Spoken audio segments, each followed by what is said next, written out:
Welcome to UrbanEx Real Talk Fitness Radio, where we challenge the fitness between your ears. I'm your host, Tiaja. For those of us old enough, do you remember ever having a teenage crush? Now, do you remember the late night phone conversations that would follow? You know, the ones where you cradled the receiver next to your ear and whispered in your best Barry White voice if you were a guy, "Oh, baby. Oh, baby, baby." Sweet nothings, or simply listen to each other breathe for moments on end with the cord coiled around your finger, stimulated feet tracing idle lines on the bedroom wall. And then, quite unexpectedly, your parent would pick up the phone from some other room, and the next thing you heard was, "Are you still on the phone? It's late." This was usually followed by the other person saying something like, "Uh-oh, we better hang up." You knew if you didn't hang up right then and there, you'd be in big trouble, especially if your parent picked up the receiver again and you were still on the other end. So you're torn. Still, you don't want to appear like a wuss, so you defiantly linger on the phone for another 2 or 3 minutes. Remember that? Thankfully, there are smartphones now, but here's what I want you to consider. What do you suppose happened to that defiant person? Where did they go? Hold that thought. If you were blessed with children, did you ever go through what they call the terrible twos? Well, thankfully, the terrible twos never showed up with our girls, but I have heard the horror stories both online and from family and friends. Well, let's face it, at some point, our children become defiant in the sense that they want to make life decisions for themselves. In other words, they want to do what they think is right for themselves regardless of what we think as parents. Child psychologists regard this so-called rebellious period of a child's life as part of the natural growth/maturation process. In fact, there are stages that come with their own identities and nomenclature, such as the terrible twos and rebellious teens. After all, how else would you explain drinking 2 40-ounce bottles of malt liquor without breathing, or duct taping your hands to a friend, or hooking up with perfect strangers, or jumping from high places on a dare, or steering your car with no hands or your knees? Some have attempted to describe such unexplainable moments of stupidity as the cerebral equivalent to defective spark plugs. But my question to you is, what happened to the rebellious teen spirit within you? The reason I ask is because I can still see remnants of it on social media, even from those who are well north of 40. But I can also see the seductive tug of peer pressure, schooling, and social norms at play as well. What? Peer pressure at that age and stage of life? Sadly, yes. You know what I find interesting? Why in some states a kid can join the military, but they still won't be able to vote or operate a forklift or buy a pack of cigarettes, while in other states it will be 4 more years before that same kid can sit down at a bar and order a beer.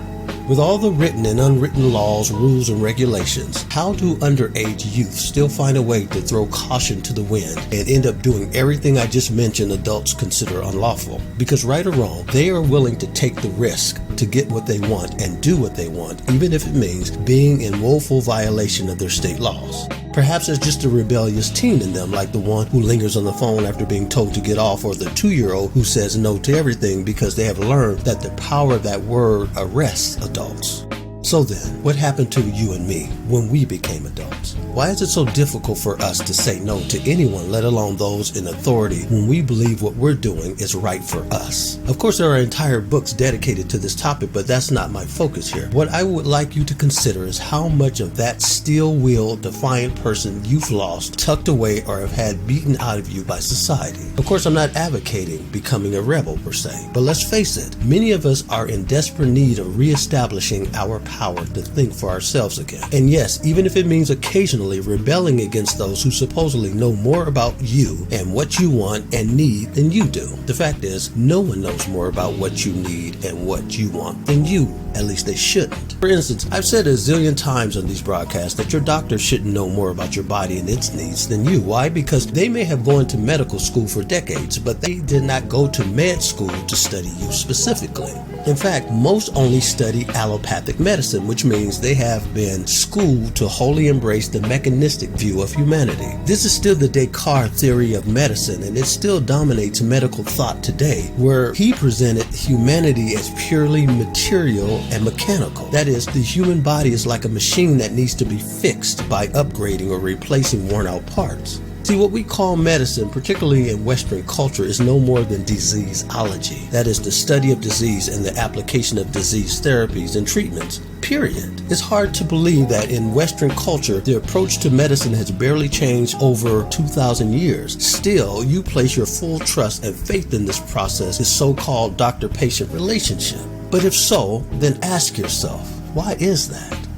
Look, I have nothing against doctors in general. In fact, I know quite a few personally. But I don't go to the doctor for advice as much as I might go for a consultation. In other words, at best, we're going to collaborate on what I think is best for me. My whole point is that I want you to become empowered by once again daring to think for yourself. I want you to once again question everything like you so annoyingly did as a 2-year-old. Why do I have to do that? Why do I have to do this? Why?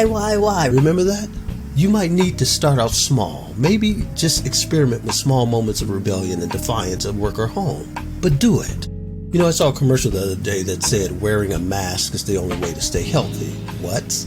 Wait a minute. For one, health is not the absence of disease. And since when did wearing a mask have anything to do with proper nutrition, hydration, resting, and sleeping? When did wearing a mask or social distancing have anything to do with health, period?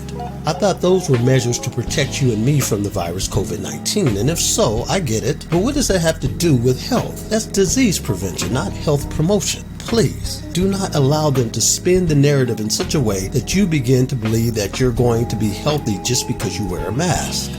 Every day, I see people wearing their masks, yet they're walking around with an oxygen tank, or looking at the ground because their severe osteoporosis won't allow them to stand erect, or I see throngs of people heading to their local dialysis center with their mask on. Would you consider them healthy? Well, why not? They have a mask. One of the life lessons we should have learned before COVID-19 but didn't is that we have within us the power to think for ourselves. We have always possessed that power. Sometimes it shows up in small acts of defiance, like not getting off the phone when told, or drinking a kegger on a dare, or wielding fake ID in order to get into a bar or club. But it has always shown up for better or worse. There are other animals in this world that are bigger and they're faster and they're blessed with wings, even greater longevity. But in many ways, we human beings are the most successful, primarily because we are the most adaptable. And what allows for such adaptability? It is the power of our brains, our ability to think. Indeed, I liken the ability to think to a superpower. Come to think of it, thinking is our only superpower. Dear friends, I wish above all things that you prosper just as your soul prospers. You've been listening to UrbanEx Real Talk Fitness Radio with your host Tiaja. Until next week, as always, walk in health and peace.